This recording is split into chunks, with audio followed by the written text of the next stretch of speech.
Taoiseach, I welcome the opportunity to make some brief remarks here today. When this crisis first emerged, the response of the European Union at Commission and Parliament level could hardly have been described as ideal.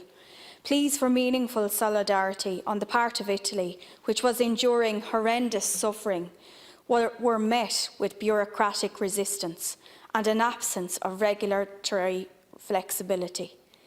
Fortunately, the pace of the response has picked up somewhat since then, even if many sectors, especially those within agriculture, remain deeply concerned about the scale of the response and the effectiveness of the response. What I want is genuine and constructive engagement with our European partners. No nation is strong enough to weather this storm alone. European solidarity has to become more than a cliché that is trotted out from time to time. If it is to mean anything, it has to deliver practical and timely supports. I note that the European Commission is coordinating a common European response and that it is taking action to reinforce our public health sectors and mitigate the socio-economic impact in the European Union. This will require mobilising all means at the EU's disposal to help Member States coordinate their national response.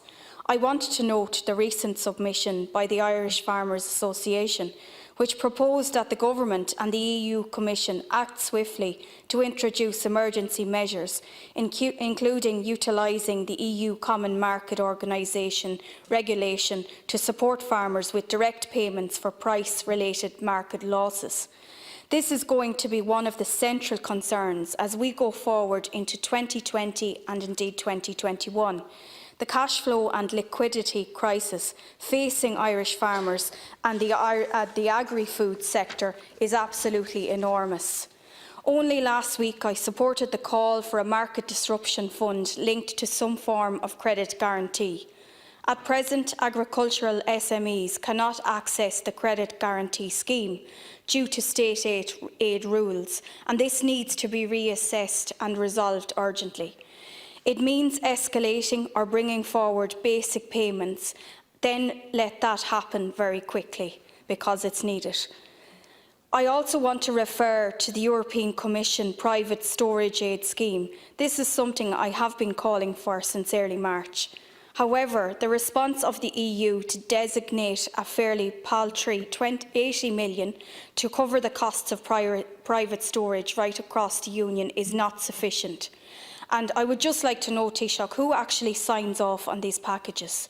Surely there must be a sense that to do so is just counterproductive in that it allows for uncertainty and unpredictability to remain in the markets, and it has to be addressed. In terms of the EU response to the Midlands, I would like to clarify what is going to happen and what is happening with the Just Transition strategy. And I'm calling on you here today, Taoiseach, to ensure that the Mulvey report is published without delay. As you are aware, the wider EU strategy aims to cut greenhouse gas emissions by at least 50% by 2030 and to achieve climate neutrality by 2050. This will require a socio-economic transformation in regions like the Midlands, which has historically relied on fossil fuels and carbon-intensive industries like Bord na Móna. At present, peat extraction is being held hostage on Bord Pleanála, who only issued a decision earlier today to grant Bord na Móna leave to apply for substituted consent. I welcome this decision, and I believe that common sense has prevailed on this occasion on Bord Pleanála, because workers, communities and peat harvesting contractors were all left in limbo, and that is unacceptable. We need to ensure that it isn't tied up in the uncertainty and indeed all power in the hands of Bord Pleanála. That needs to change.